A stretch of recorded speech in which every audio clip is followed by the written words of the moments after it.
నమస్కారం శ్రీ ఆచార్య కృష్ణ స్వామి గారు. నమస్కారం. ఇందులో ఏం చెప్తున్నారు? ఒక ఇద్దరు ఫ్రెండ్స్ ఉన్నారండి, వాళ్ళు చాలా క్లోజ్ అండి. దాంట్లో ఒక అతను ఎంప్లాయీ ఉన్నాడు. ఒక ఎంప్లాయీ వెల్ ఎడ్యుకేటెడ్, బాగున్నాడు. ఇంకొతను అంత ఎడ్యుకేటెడ్ కాదు, కాకపోతే తను సొంత వ్యాపారం చేసుకుంటున్నాడు. ఇప్పుడు ఇద్దరిలో ఎవరు బాగున్నారు? వ్యాపారం చేసేవాళ్ళు బాగుంటారని అనుకుంటాను నేను. ఎలా అనుకుంటున్నారు? అతను వ్యాపారం ఓన్గా చేస్తున్నాడు కదా. కావచ్చు, కానీ ఇక్కడ ఎంప్లాయ్మెంట్ ష్యూరిటీ, సెక్యూరిటీ ఇవన్నీ ఉంటాయి కదా, భద్రత ఉంటుంది. ఫస్ట్ ఏంటంటే ఎంప్లాయీ అంటే భద్రత ఉంటుంది. చాలా ఫెసిలిటీస్ ఉంటాయి, అంటే మెడికల్ కానీ లేకపోతే పనికిరాని అన్నీ ఉంటాయి కదా, అవన్నీ ఫెసిలిటీస్ ఉంటాయి, లోన్ ఫెసిలిటీస్ ఉంటాయి. ఏమో సార్, రోజు మీ సబ్జెక్ట్ విన్న తర్వాత వ్యాపారి అయితేనే. మీరు ఇంతకుముందు చెప్పాను కాబట్టి దాన్ని మైండ్లో పెట్టుకొని నాకు ఇలా మాట్లాడుతున్నారు. లేదు లేదు, సబ్జెక్ట్ రిపీటెడ్గా మనకి ఇదవుతుంది, అలవాటు అయిపోయింది మీకు, ఇబ్బంది ఏం లేదు. ఇక్కడ విచిత్రం ఏంటంటే ఇద్దరు కూడా చాలా ప్లాన్ ఫెలోస్. వ్యాపారి కావచ్చు, అతను కూడా మంచి ప్లాన్ ఫెలోస్. ఏం జరుగుతుందంటే ఒక మన సబ్జెక్ట్ చెప్పే ఒక గొప్ప వ్యక్తి ఉన్నాడు. ఆయన ఏమంటాడంటే ఉద్యోగం చేయడం అనేది ఒక బానిస అంటాడు ఆయన. ఇవాళ స్లేవ్, మీరు బానిస అంతే, ఇంకా అంతకు తిరుగులేదు. ఇక ఇప్పుడు అతనికి ఏముంటాయంటే ఉద్యోగం చేసేవాడికి ఒక లిమిట్స్ ఉంటాయి. ఆ లిమిట్స్ దాటి ఎక్కడ కూడా అతను అటు ఇటు వెళ్ళడానికి లేదు, ఎటు వెళ్ళినా ఒక ఇన్ఫర్మేషన్ అనేది ఆఫీస్లో ఇవ్వాలి. ఓకే, మళ్ళీ మంత్లీ ఇంత ఇన్కమ్ మాత్రమే ఉంటుంది సోర్స్, అంతకు అదనంగా అతనికి ఇంకేం ఉండదు. ఎంప్లాయీ అన్నప్పుడు అంతకంటే ఎక్కువ ఉండదు. ఇప్పుడు ఇక్కడ ఏమైపోయిందంటే ఈ వ్యాపారి ఎవరైతే ఉన్నారో వాళ్ళ ఫ్రెండ్, అతని దగ్గర ఇతను అప్పు తీసుకోవాల్సి వస్తుంది అప్పుడప్పుడు. ఎంప్లాయీ ఇతని దగ్గర తీసుకోవాల్సి వస్తుంది. ఎందుకు తీసుకోవాల్సి ఉంది? అదనం సోర్స్ లేదు. ఇప్పుడు ఎక్కడైతే ఎంప్లాయీ ఉన్నాడో ఎక్కడ కూడా ఇన్కమ్ సోర్స్ లేదు, కేవలం అంతే, అది ఒక ఫిక్స్డ్ అమౌంట్ అనమాట. రెండు, ఉదయం నుంచి సాయంత్రం వరకు అక్కడ బండ్ అయిపోవాలి ఆఫీస్లో, ఇంకో పని లేదు ఆయనకి. ఖచ్చితంగా ఒక టైమింగ్ ప్రకారం అక్కడ బండ్ అయిపోవాలి. వ్యాపారి ఉన్నాడు, అతనికి ఎవరి మీ ఆజమాయిషీ లేదు, దాంతోపాటు స్వేచ్ఛ ఉంది. స్వేచ్ఛలో మనిషి ఏదైనా సాధించగలడు. మనం ఎన్నోసార్లు అనుకున్నాం, మీ యొక్క భావాల్ని కూడా స్వేచ్ఛగా ప్రకటించండి. ఓకే, భావాలు మీన్స్ మీ యొక్క ఆలోచనని. ఎప్పుడైతే మీ ఆలోచన మీరు స్వేచ్ఛగా ప్రకటిస్తారో అప్పుడు మీరు ఏదైనా సాధించగలరు, ఏదైనా సృష్టించుకోగలరు. భావాలను ఎందుకు మనం స్వేచ్ఛ ప్రకటించాలి? మనం భావాలను ఎప్పుడైతే స్వేచ్ఛ ప్రకటిస్తామో ఆలోచనలు ఊహలు ఏవైతున్నాయో అవి రూపుదాల్చుకుంటాయి. ఎప్పుడైతే మీ భావాలని ఆలోచనలు మనం ఒక రకంగా ఒక ఫిక్స్ చేసి పట్టుకొని, ఇప్పుడు ఎంప్లాయీ ఉన్నాడు, ఎంప్లాయీ ఏం చేస్తాడు, అన్నిటి ఒక సిస్టమేటిక్గా తయారు చేసుకుంటాడు. రోజువారి ఖర్చులు రాయడం కానీ, నెలకింత వస్తుంది, దాంట్లో ఏమేమి చేయాలి ఒక చీటా రాసుకుంటాడు. అంటే ఏమైపోతుంది, బాండ్ అయిపోయినాడు, దాంట్లో ఫిక్స్ అయిపోయినాడు. అందుకంటే ఆయన బయటికి రాలేడు. నేను అందుకే ఏం చెప్తున్నానంటే ఎంత వీలైతే అంత మీరు సొంతగా బిజినెస్లు చేయండి.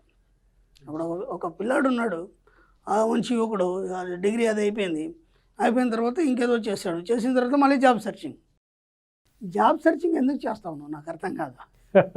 ఎంతమంది కానీ జాబ్ ఇస్తారు, ఎన్ని జాబ్స్ క్రియేట్ చేస్తారు. అందుకని మీకంటూ మీరు ఒక మంచి సృజనాత్మకమైన ఒక ఆలోచన బయటికి తీసుకొచ్చి మీరు సొంత ఎంప్లాయ్మెంట్ మీరు తయారు చేయండి. మీ ఎంప్లాయీని చాలామందిని తయారు చేయండి, మీరే ఓనర్గా మారండి. ఇప్పుడు ఇక్కడ ఏమైపోయిందంటే ఈ ఎంప్లాయీకి ఇతనికి తేడా ఏంటంటే మధ్యలో అతనికి స్వేచ్ఛ లేదు, ఇతనికి స్వేచ్ఛ. ఇతని బిజినెస్లో ఒక్కసారి ఏదైనా విషయంలో లాస్ కావచ్చు, బిజినెస్ ఎప్పుడు ఒకే రకంగా నడవాలని లేదు. ఎందుకంటే అప్ డౌన్ అవుతుంది.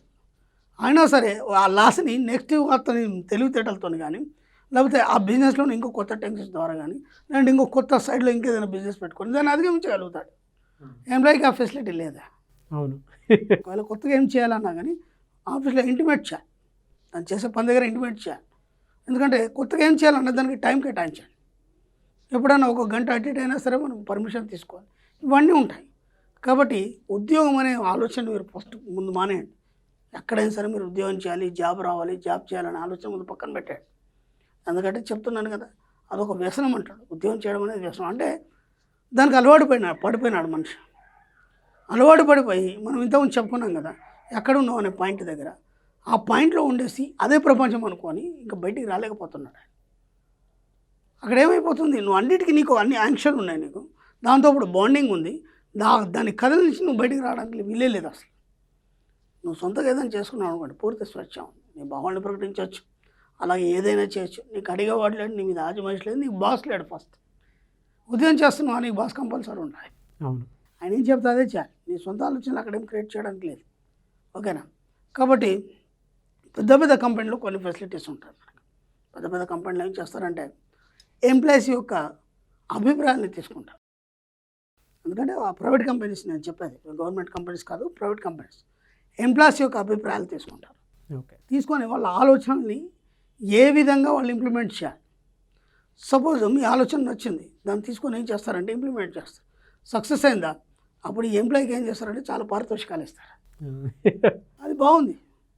కానీ ఎంతైనా సరే మీకు వేలలో ఇస్తాడు, వాడు కోట్లలో సంపాదిస్తాడు. మీ యొక్క ఆలోచనతో వాడు సంపాదిస్తాడు బాగానే, కానీ మీకు వేలలో ఇస్తాడు, వాడు కోట్లలో సంపాదిస్తాడు. ఆ కోట్లలో సంపాదించిన ఆలోచనతో మీరే బిజినెస్ పెట్టండి, మీరే ఎంప్లాయ్మెంట్ ఇవ్వండి, సరిపోతుంది కదా. ఇంకా మీరు వేరే వాడి దగ్గర పనిచేసే అవసరం. కాబట్టి జాబ్ అనేది ఒక బానిస అనేది మీరు బాగా ముందు గుర్తించండి. అది గుర్తించిన తర్వాత అప్పుడు మీకు అర్థమవుతుంది దాంట్లో ఏముందనేది. మీరు సొంతంగా ఎంత వీలైతే అంత ఒక మంచి బిజినెస్ మ్యాగ్నెట్గా, అలాగే ఒక పెద్ద కార్పొరేటర్గా ప్రపంచ స్థాయిలో అందరూ గుర్తించే విధంగా ఒక స్థాయికి వెళ్ళాలని మనస్ఫూర్తిగా కోరుకుంటాను. సో జాబ్ అనేది బానిసత్వమే అంటారు? నేనని లేదండి, నేను చెప్తున్నాను కదా. చాలామంది అన్నారు గొప్ప వాళ్ళు ఈ యొక్క సబ్జెక్ట్లో ఉన్న వాళ్ళు అదే చెప్తారు. చాలా బుక్స్ కూడా ఉన్నాయి, అవన్నీ మీరు చదివితే మీకు అర్థమవుతుంది. బుక్స్ గురించి కూడా నేను ఇంతకుముందు చాలా డీటెయిల్స్ చెప్పాను, ఏ బుక్స్ చదవాలనేది. మన సబ్జెక్ట్లో జాబ్ అనేది ఒక బానిస అంతే. దానికి నేను కాదు, ఎవడైనా అదే చెప్తాడు. ఎవరి దగ్గర పని చేయడం అంటే ఒకరి దగ్గర పని చేయడం అంటే బానిసనే కదా. అంతకంటే ఏమనుకుంటున్నారు మీరు? నాకు జాబ్ వచ్చేసింది, నేను పెద్ద గ్రేట్ అనుకుంటున్నారు. అట్లాంటిది ఏం లేదు. మీరు సొంతంగా సంపాదించండి, సొంతంగా మీరు ఒక కంపెనీకి ఓనర్ కండి. మీకు ఎంత స్వతంత్ర భావాలు, మీరు ఎవరికి మాట అయినా అవసరం లేదు. మీ యొక్క భావాన్ని స్వేచ్ఛ ప్రకటించి ఒక గొప్ప కోటీశ్వరుడు కావచ్చు. అది రాయల్గా ఉందా, ఇది రాయల్గా ఉందా? మీరు చెప్పిన సింగిల్గా ఉండి స్వతంత్రంగా ఉండి ముందుకెళ్తేనే రాయల్గా ఉంది. ఎస్, కాబట్టి అది బానిసనే కదా. ఇది స్వేచ్ఛ, అది బానిస, రెండే ఉంటుంది. స్వేచ్ఛ పక్కన బానిస ఉంటుంది, బానిస పక్కన స్వేచ్ఛ ఉంటుంది. ఇది తీసేస్తే అది ఉంటుంది, అది తీసేస్తే ఇది ఉంటుంది. రెండుట్లేదు కాబట్టి డిసైడ్ చేసుకోండి అంతే. గ్రేట్ సార్, మంచి ఆలోచన. స్వతంత్రంగా ఎప్పుడైనా సరే నిలబడితేనే లైఫ్ వాల్యూ తెలుస్తుంది. కింద మీద పడి దాని తర్వాత సక్సెస్ఫుల్ అయితేనే వాల్యూ ఉంటుంది. కింద మీద ఎందుకు పడతారు? మన సబ్జెక్ట్లో కింద మీద లేనే లేదు. మన సబ్జెక్ట్లో హాయిగా కూర్చుండి ఆలోచించండి.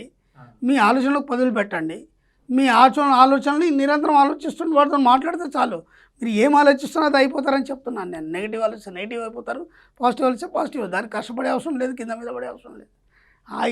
ఎంజాయ్గా మీ ఆలోచనని విశ్వానికి తెలపండి. జాయ్ఫుల్గా, ప్రశాంతంగా, ఉన్నతంగా మీరు ఏదైతే చెప్తారో అది మాత్రం విశ్వం తీసుకొని మీకు ఇస్తుంది. అంతే. దాని గురించి కష్టపడే పనే లేదు. మన సబ్జెక్ట్లో కష్టపడడం అనేది లేదు అసలు, ఎక్కడ లేదు. మరి 300-400 వీడియోలు చేసాము, ఎక్కడ మీరు కష్టపడండి లేదు అయ్యో అని చెప్పలేదు. ఏ రోజు ఒక్క నెగిటివ్ కూడా. ఎంప్లాయీ కష్టపడతాడు కదా, బానిస కష్టపడతాడు. బానిస అంటేనే కష్టపడడం. ఆ బానిస అంటే కష్టపడే మనస్తత్వం నుంచి మీరు బయటపడండి అని చెప్తున్నాం మనం. అంతే. బయటపడాలంటే ఏం చేయాలి? మీరు సొంతగా ఆలోచించాలి. ఏవైతే ఊహలు చెప్తారో మన విషయం తీసుకుంటుంది. మీరు ఏది కోరుకుంటే అది ఇచ్చేస్తుంది. ఇట్లా మీకు బానిసే ఉంది, కష్టపడేది ఉంది, ఇంకా దీంట్లో ఏముంది కొత్తగా? ఏం లేదు అట్లాంటిది. ఓకే, జాయ్ఫుల్గా ఎంజాయ్ చేయండి లైఫ్ని. డెఫినెట్గా sir. Thank you so much Shri Acharya Anantakrishna Swamy garu. Thank you అండి.